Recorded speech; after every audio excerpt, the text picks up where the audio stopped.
বৃষ্টিতে ভিজি, আগুনে পুড়ি, 12 বছর হয়েছে একভাবে আছে। সে খাবার টাবার সবই ভরা আছে। আপনারা দেখছেন রিপোর্টার প্রেস। গতকালকে বৃষ্টি হয়েছিল, সেই বৃষ্টিতেই এক ব্যক্তির বাড়ি ভেঙে একেবারে রাস্তায় পড়ে গিয়েছে। আমরা দেখতে পাচ্ছি থানারপাড়া থানার অন্তর্গত এলাকায় থানারপাড়া গ্রামে বাড়ি ভেঙে পড়ে। তখন আপনি কোথায় ছিলেন? ছিলাম, বেরিয়ে গেছি। ঘরের ভিতরে ছিলেন?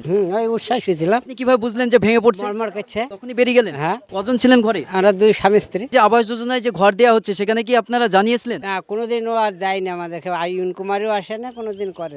মেম্বার দেখে বলি শুনে এর আগে মেম্বাররা কোনো কিছু করেনি। তারা কি বলেছে? যে দেখি তোমাদের ঘর কেস খামারও আছে, হবে না। এই ঘর লিও বৃষ্টি মিষ্টি সব বৃষ্টিতে ভিজি, আগুনে পুড়ি, ধরে নয়তেই থাকি ওই ইয়াতে দিয়ে আজকে কবছর আর দিয়ে এই 2 বছরে কাউকে জানাইনি। এই 2 বছর আমাদের করছে না যে মেম্বার প্রধানকে জানাইলে তোমরা পারলে করো, তোমাদের কেস আছে, হাঁটবো না, তোমাদের কেউ কথা কবে না, টাকা নাই পয়সা নাই, এই কথা ছাড়া কোনো কথা বলে না। সেই কারণে ধরেন আর কোন জায়গায় যায়, এই কোর্টে যায়, কোর্টে বলে তোমরা খাসে বাস করছো, সেটা তো কোনো নাই, কোনো অধিকার নাই আমাদেরও।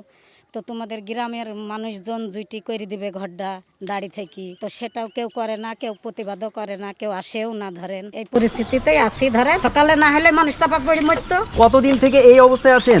12 বছর হয়েছে একভাবে আছে। ছেলে কি করে? ছেলে বাহিরে মিস্ত্রি কাজ করে। করতে দেয় না বলতে কারা বাধা দান করে? ওই যে দেখেন পাশের পড়শি প্রতিবেশীরা। কেন? রাস্তা মাটি নিজে আমাদের তাই বলি, আমাদের মাটি তাই বলি।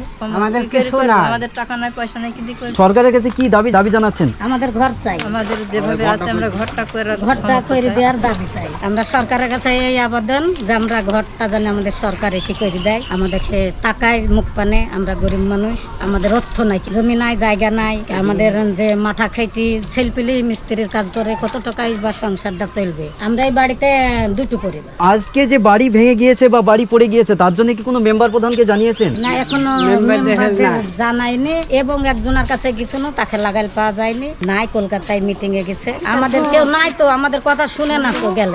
দুজনার কাছে গেল, কেউ দুজনাই বলল থানায় যাও।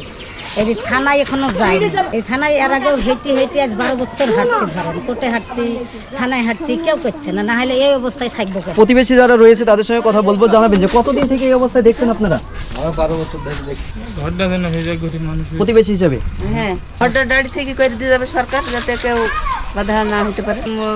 10-15 বছর হয়ে আসছে, এরকম হয়ে আছে ভাঙাচি। জানাবেন ঘরে যা যা ছিল তা বের করতে পেরেছেন? না, কিছু কিছু বের করা যায় না, সব ঘরের ভিতরে পড়া ঘরের ভিতরে আছে? ভরা আছে। হ্যাঁ, সেখানে আছে, খাবার টাবার সবই ভরা আছে। ঘরে বের করে চৌকি আছে, চৌকির তলে হইতেছে, বের করতে পারছি না, উঠতে পারছি না ঘরে। কিছু বের করতে পারছেন না? না, কেউ লোক নাই, শোনা আমার। সমর্থনের কেউ লোক নাই? না না, কেউ নাই। সরকারি দপ্তরে কি দাবি জানাচ্ছেন? সরকার তো আমাকে এইটুকু বাসাটুকু করতে দিবে, এইটুকু আমার সন্তোষ না। এইটুকু পাইলে আমি বিটি যাই। আমি এই হয়তো দুঃখ ধান্দাকে চাইতে খাচ্ছি, এইটুকু হইলে আমি সন্তুষ্ট।